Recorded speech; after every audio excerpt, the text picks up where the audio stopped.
To my channel. আশা করি সকলে খুব ভালো আছেন আর আমিও খুব ভালো আছি। আজকে যে রেসিপিটি আমি আপনাদের সঙ্গে শেয়ার করব সেটা হচ্ছে সুজির রসগোল্লা। তো এই রেসিপিটি দেখার জন্য আমার সঙ্গেই থাকুন আর আশা করি ভিডিওটি আপনাদের কাছে ভালো লাগবে। যদি ভালো লাগে তো প্লিজ লাইক কমেন্ট শেয়ার করবেন। তো চলুন শুরু করা যাক আজকের রেসিপি।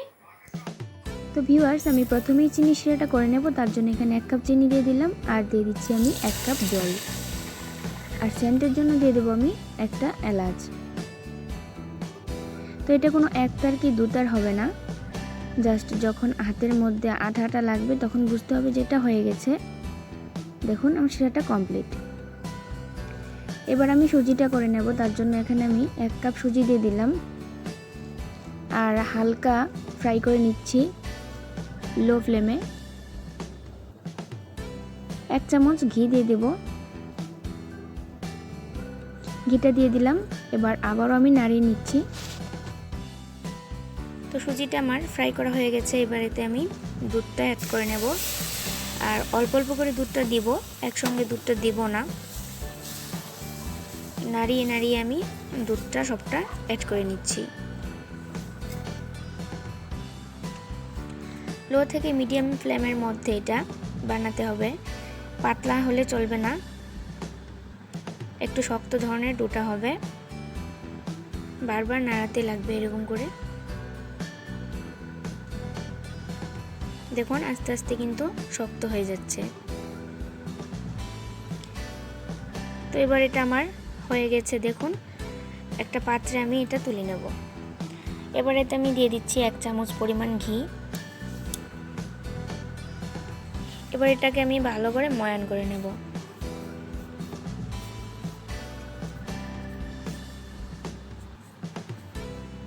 একদম খুব ভালোভাবে আমি এটা ময়ান করে নিচ্ছি।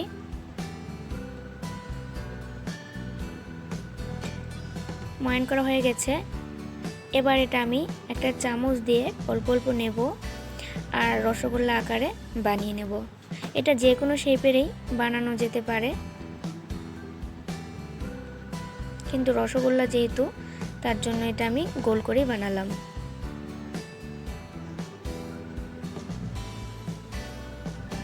এভাবে আমি বাকি সবগুলো বানিয়ে নিচ্ছি।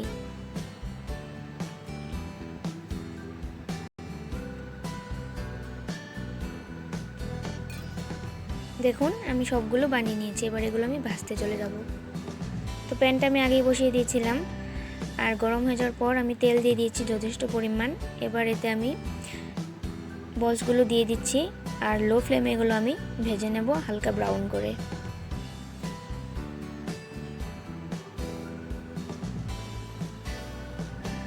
এটা অসাধারণ লাগে খেতে, ভীষণ টেস্টি। যারা মিষ্টি পছন্দ করেন তাদের জন্য তো একদম খুবই ভালো হয়, আর এমনিতেও যারা মিষ্টি কম খান তাদেরও ভালো লাগবে, কারণ এতে বেশি চিনি দেওয়া হয় না। এক পাশ হয়ে গেছে। এবার আমি এগুলো উল্টে দিচ্ছি, উল্টে পাল্টে ভালো করে ভেজে নিচ্ছি।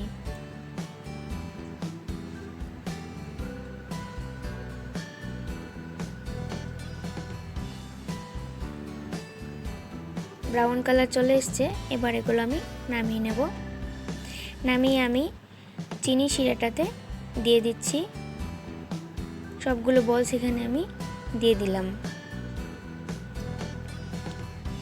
এবার এটাকে আমি 15 থেকে 20 মিনিটের মতো রেখে দেব। তো আশা করি ভিডিওটি আপনাদের কাছে ভালো লেগেছে। যদি ভালো লেগে থাকে তো প্লিজ লাইক কমেন্ট শেয়ার করতে একদম ভুলবেন না। আর আমার চ্যানেলকে এখনই সাবস্ক্রাইব করুন পরবর্তী ভিডিওর আপডেট পাওয়ার জন্য।